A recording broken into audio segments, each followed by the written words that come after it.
Indonesia resmi tembus ronde keempat kualifikasi Piala Dunia 2026. Tapi misi belum selesai, karena laga lawan Jepang bisa jadi ajang percobaan besar Kluivert. Apakah Reza Arya, Mads Hilgers, dan Choeon akan unjuk gigi? Atau Kluivert bakal nekat ubah formasi andalannya demi kejutan di ronde selanjutnya? Semua jawabannya ada di video ini. Setelah memastikan tiket ke ronde keempat kualifikasi Piala Dunia 2026 usai kemenangan dramatis 1-0 atas Cina, timnas Indonesia akhirnya selangkah lebih dekat menuju panggung terbesar sepak bola dunia. Euforia publik begitu luar biasa, stadion bergemuruh, media sosial meledak, dan para pemain dielu-elukan sebagai pahlawan baru Garuda. Tapi tunggu dulu, perjalanan belum selesai. Di tengah sorak-sorai dan perayaan, ada satu kenyataan penting. Indonesia masih punya satu laga tersisa di ronde ketiga. Laga yang mungkin tak lagi menentukan nasib, tapi bisa jadi penentu arah masa depan. Tim asuhan Patrick Kluivert akan menghadapi raksasa Asia, Jepang, di kandang mereka sendiri, dalam duel yang bisa dimanfaatkan sebagai ajang eksperimen strategis sebelum masuk ke medan tempur ronde 4. Pertanyaannya sekarang, apakah Kluivert akan tetap menurunkan skuad terbaiknya demi gengsi dan menjaga momentum? Atau justru mulai memainkan para pelapis seperti Reza Arya, Jordi Amat, Nathan Choeon, dan Mads Hilgers, demi menguji kedalaman tim dan kesiapan taktik alternatif? Apalagi ronde keempat nanti akan menghadapkan Indonesia pada lawan-lawan kelas berat seperti Qatar, Irak, dan Arab Saudi. Ini bukan sekadar uji coba biasa. Ini adalah simulasi nyata sebelum perang besar dimulai pada Oktober mendatang. Dan bukan cuma soal siapa yang main. Formasi 3-5-2 yang selama ini jadi andalan Kluivert juga mulai jadi bahan diskusi. Apakah masih relevan untuk lawan-lawan yang punya kecepatan dan dominasi bola di atas rata-rata? Atau sudah saatnya Garuda punya lebih banyak senjata taktik? Mungkin 4-3-3 atau 4-2-3-1? Di video kali ini, kita bakal bahas semua kemungkinan itu secara mendalam. Siapa saja pemain yang berpeluang tampil lawan Jepang? Kombinasi apa yang bisa diuji?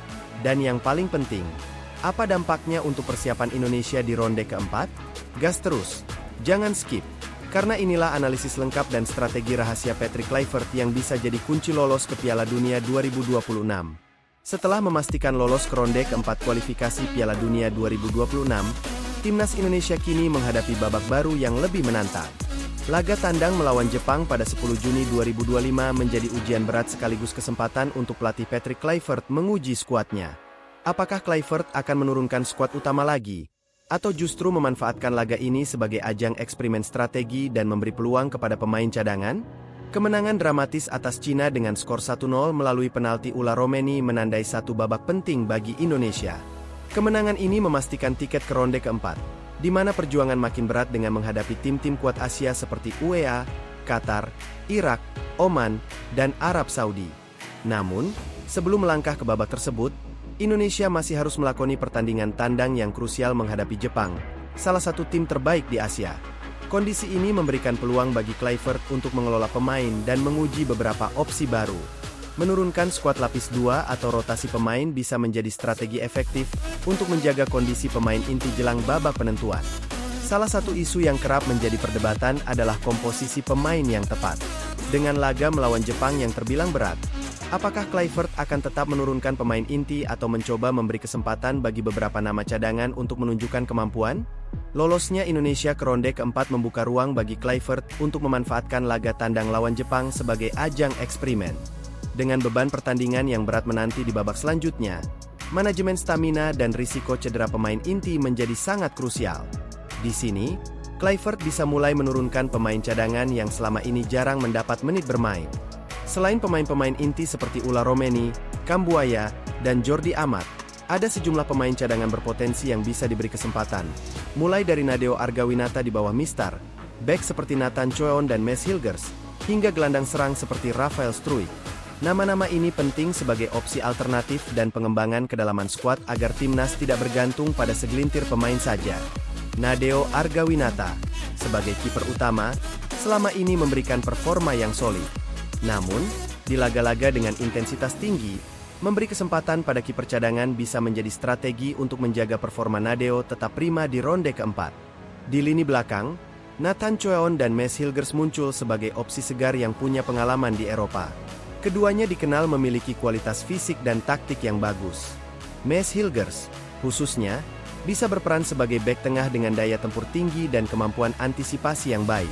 Di lini tengah dan depan, selain nama-nama seperti Ramadan Sananta dan Rafael Struijk, ada juga pemain seperti Jordi Amat dan Patinama yang mungkin perlu mendapat rotasi agar tetap bugar saat ronde keempat dimulai.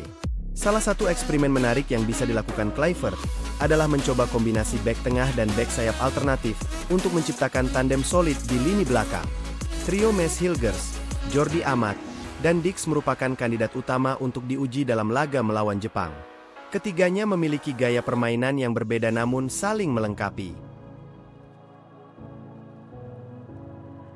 Maes Hilgers sebagai bek tengah dengan postur tinggi dan kemampuan duel udara yang mumpuni. Jordi Amat sebagai bek tengah senior yang juga berpengalaman menjadi kapten. Dix sebagai bek sayap yang cepat dan mampu memberikan dukungan serangan dari sisi kanan atau kiri. Jika formasi 3-5-2 masih menjadi andalan, kombinasi ini dapat mengakomodasi ketiga pemain sekaligus dengan Maes dan Jordi sebagai bek tengah, dan Dix sebagai wingback. Namun, Kluivert juga bisa mencoba formasi lain, misalnya 4-3-3 atau 4-2-3-1, di mana Dix bisa bermain sebagai bek sayap dan Maes serta Jordi menjadi duet bek tengah. Selama ini, Kluivert mengandalkan formasi 3-5-2 yang memberi keseimbangan antara pertahanan dan serangan lewat wingback yang agresif. Tapi menghadapi lawan kuat seperti Jepang, fleksibilitas formasi sangat penting. Formasi alternatif yang mungkin dicoba. 4-3-3, memberikan ruang lebih luas di sayap dan memungkinkan serangan lebih variatif. 4-2-3-1, memaksimalkan kreativitas lini tengah dengan peran playmaker di belakang striker tunggal. 3-4-3, versi ofensif dari 3-5-2 dengan 3 penyerang aktif menekan pertahanan lawan. Formasi-formasi ini juga membuka peluang bagi pemain cadangan untuk beradaptasi dan menampilkan kemampuan terbaik mereka. Laga melawan Jepang bukan hanya soal hasil, tapi juga soal persiapan jangka panjang. Dengan rotasi pemain dan eksperimen formasi, Kluivert berupaya menjaga kondisi fisik pemain utama agar tetap bugar dan siap tempur di ronde berikutnya. Menemukan kombinasi pemain yang paling efektif menghadapi lawan berat di ronde keempat. Menguji mental pemain cadangan yang berpeluang tampil lebih banyak. Membangun kedalaman skuad yang solid dan siap menghadapi cedera atau penurunan performa. Pilihan formasi akan sangat bergantung pada evaluasi Kluivert terhadap performa pemain dan gaya permainan lawan. Tandem bek baru, backup Lupesi dan Haye. Di sektor bek, Indonesia masih memiliki beberapa opsi. Kluivert bisa mencoba kombinasi baru sebagai pengganti Lupesi dan Haye yang merupakan andalan di lini belakang. Kambuaya dan Beckham Putra. Kombinasi dua pemain muda ini menarik karena memiliki energi dan kemampuan duel yang baik. Percobaan duet ini bisa menjadi investasi jangka panjang.